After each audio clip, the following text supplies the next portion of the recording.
Emergency crews are getting ready for one of the biggest hurricanes in U.S. history. Harvey is on the doorstep.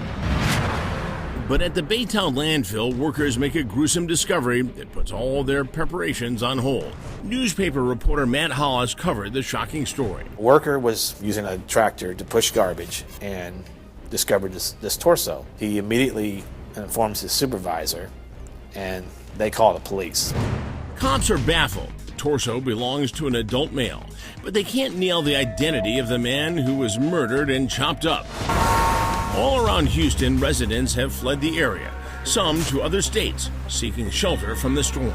Police do have a report of a missing person filed only a few days earlier, but they don't know if he's the same guy they found in the landfill. The missing man is 32-year-old Stephen Coleman.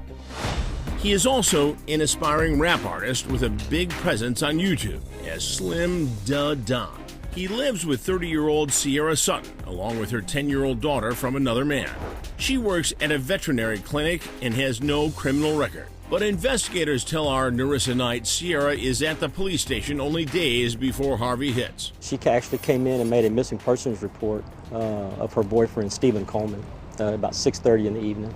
She says Coleman had left the apartment 2 days earlier and had not returned. He wasn't answering his phone, he wasn't responding to anything on Facebook or anything of that nature.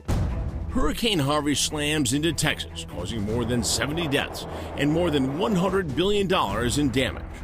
But in the aftermath of the devastating storm, police and Coleman's family keep the case alive. They put out the word on Stephen, who has not been seen at work or heard from by his worried family and friends for weeks. It's not like him to not show up at work. He was doing okay here. There was no reason he was going to leave. He had no indication. So that perplexed them. But now they find that Cierra and her daughter are missing too. Has she fled the hurricane along with thousands of others? Or is there some murderous vendetta in the works aimed at Cierra and Stephen? We had scheduled Cierra to come in for an interview to kind of follow up on her original report, and she failed to show up. Alarmed, cops get a search warrant for the couple's apartment, and what they find does not give them much hope of locating Stephen or Cierra and her little girl. We discovered some areas in the bedroom that showed some significant blood that really led us to believe something tragic had happened. Investigators take blood samples from the apartment to see if they can get a DNA match on that male headless torso found in the landfill. The results are still out on that test. It all just kind of points to that direction. So while we can't say for certain that it is Mr. Coleman, that is certainly our suspicion. And then a big break in the case of missing Cierra Sutton. We received a phone call that she had gone to Louisiana. We solicited the help from several other agencies in Louisiana to help us in trying to locate Cierra, and fortunately we were successful in that. Police are relieved to find she is alive and well, and that her daughter is safe at a friend's house. But what they hear about Cierra Sutton and Stephen Coleman is chilling. She had divulged to some of the people in Louisiana what she had done here to varying degrees. Lieutenant Steve Doris won't go into graphic detail, but reporter Matt Hawes has gone over all of the evidence and witness statements. Graphic details about what Cierra told her friend she did to Stephen Coleman. And it's an absolute shocker. They had an argument, and then at some point he decides to go to bed. And then while he's asleep, she shoots him in the head, point blank. While he's asleep in the bed? While he's asleep in the bed, and while her daughter is in the other room.